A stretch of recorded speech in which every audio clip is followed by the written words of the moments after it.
दोस्तों 7 अक्टूबर से चल रही इजराइल फिलिस्तीन की लड़ाई में पिछला एक सप्ताह भी इजराइल के लिए काल साबित हुआ, क्योंकि उसने एक साथ अपने 30 सैनिक खो दिए और ये न्यूज खुद इजराइल की मीडिया ने शो की है।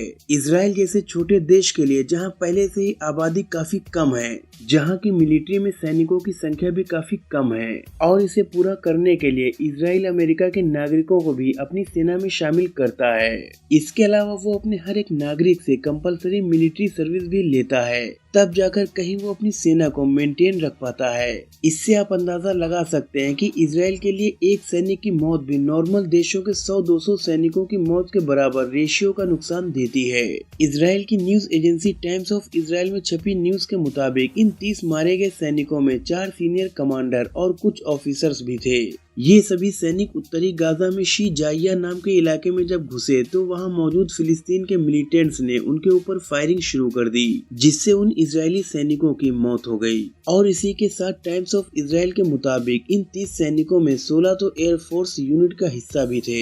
ये वही इजरायली लड़ाके थे जिन्होंने 2 सप्ताह पहले गाजा में बहुत तबाही मचाई थी। अब इजराइल के ऑफिशियल आंकड़ों के मुताबिक गाजा में उनके अभी तक 115 सैनिक मारे जा चुके हैं, जबकि इजराइल के ही इंडिपेंडेंट मीडिया संस्थानों का ये कहना है कि ये आंकड़े झूठे हैं। रियलिटी में इससे कई गुना ज्यादा सैनिकों की जान गई है। दोस्तों, इस जंग में इजराइल के पास जहां पूरी दुनिया के सबसे एडवांस हथियार मौजूद हैं, तो वहीं फिलिस्तीन को सिर्फ जुगाड़ से काम चलाना पड़ रहा है और इसी जुगाड़ से वो इजराइल की सेना को काफी ज्यादा नुकसान भी पहुंचा रहे हैं। इसके अलावा फिलिस्तीन लगातार दिमाग से खेल रहा है।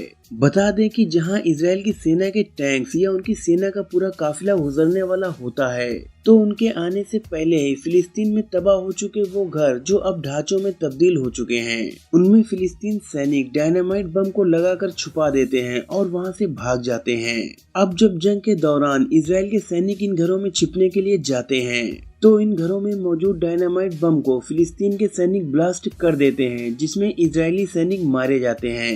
सेम ऐसा ही गाजा में जो बिल्डिंग्स एकदम डैमेज हो चुकी हैं, उनके पास अगर इजरायली सेना रुकती है तो खुद फिलिस्तीन के लड़ाके इन बिल्डिंग्स को अपने हथियारों की मदद से गिरा देते हैं, जिससे इजरायली सेना को न सिर्फ नुकसान होता है बल्कि इजरायली लड़ाकों को अपनी जान से भी हाथ धोना पड़ता है। दोस्तों, बता दें कि गाजा में ज्यादातर जगहों पर टनल्स बनी हुई हैं और वॉर के दौरान कई इजरायली सोल्जर्स फिलिस्तीन के लड़ाकों का पीछा करते हुए जब इन टनल्स के पास पहुंच जाते हैं, तो घात लगाए बैठे फिलिस्तीनी लड़ाके इन टनल्स को ही ब्लास्ट कर देते हैं। ऐसा करके भी वो दर्जनों इजरायली सैनिकों को मार देते हैं। दोस्तों, गाजा में जहां से इजराइल की सेना का काफिला गुजरने वाला होता है, उससे पहले ही कई लैंडमाइंस को लगा दिया जाता है। अगर आपको पता नहीं कि लैंडमाइंस क्या होता है, तो आपको बता दें कि लैंडमाइंस एक हिडन बम होता है जिसे छुपाकर जमीन में लगा दिया जाता है और जैसे ही कोई इसके ऊपर पैर रखता है तो उसके चीथड़े उड़ जाते हैं। इस तरह से भी कई इजरायली सैनिकों को फिलिस्तीनी लड़ाके मौत की नींद सुला रहे हैं। इसके अलावा लैंडमाइंस के ऊपर जब भी कोई आर्मर्ड व्हीकल्स गुजरती है तो उसके अंदर बैठे सैनिक तो सुरक्षित रहते हैं, लेकिन लैंडमाइन के खतरनाक ब्लास्ट से आर्मर्ड व्हीकल्स की हालत इतनी खराब हो जाती है कि वो फिर दोबारा चलने के लायक नहीं रहती। ऐसे में पास में ही छुपे फिलिस्तीनी लड़ाके आर्मर्ड व्हीकल्स में मौजूद इजरायली सैनिकों पर हमला कर देते हैं। दोस्तों, अमेरिका के मिलिट्री एक्सपर्ट्स का कहना है कि लैंडमाइंस जैसे खतरनाक हथियारों को बनाने की टेक्नोलॉजी भी ईरान ने फिलिस्तीनियों को दी है, क्योंकि ईरान ने 2003 में इराक वॉर के दौरान अमेरिका और इंग्लैंड के सैनिकों को और उनके टैंक्स को अपनी इन्हीं लैंडमाइंस की टेक्नोलॉजी के बल पर काफी ज्यादा नुकसान पहुंचा दिया था। और आज भी इजराइल की सेना जिस टैंक को यूज कर रही है या जिन हथियारों का यूज करती है,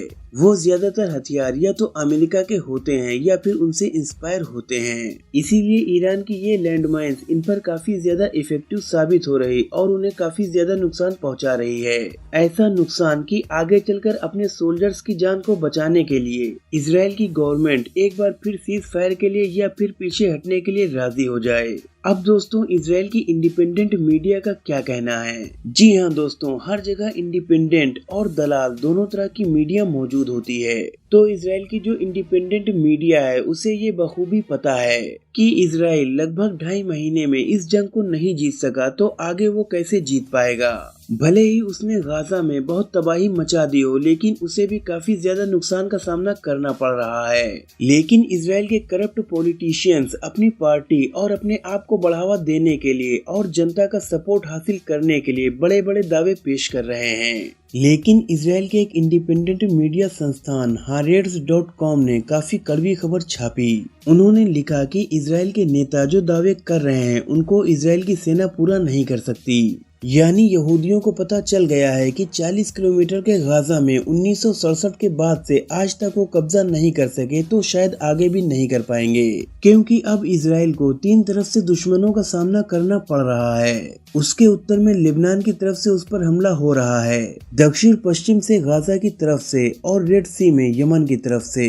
ये सभी ईरान के उन हथियारों से लैस हैं जिन्हें रशिया भी यूक्रेन में यूज कर रहा है। ईरान पर अमेरिका और इजराइल लगातार अपने हथियारों को उनके दुश्मनों के पास भेजने का इल्जाम लगा रहे हैं, लेकिन ईरान लगातार इस बात से इनकार कर रहा है। फिर भी ब्लैक मार्केट के जरिए ये हथियार सीरिया होते हुए इजराइल के दुश्मनों के पास पहुंच ही जाते हैं, जिनमें इजराइल का सबसे ज्यादा नुकसान ईरान की छोटी सी एंटी टैंक मिसाइल और छोटे छोटे ड्रोन्स कर रहे हैं। इजराइल की मीडिया के मुताबिक 7 अक्टूबर को हुए हमले में और उसके बाद से अब तक राड एंटी टैंक मिसाइल का इस्तेमाल काफी ज्यादा उनके खिलाफ किया जा रहा है।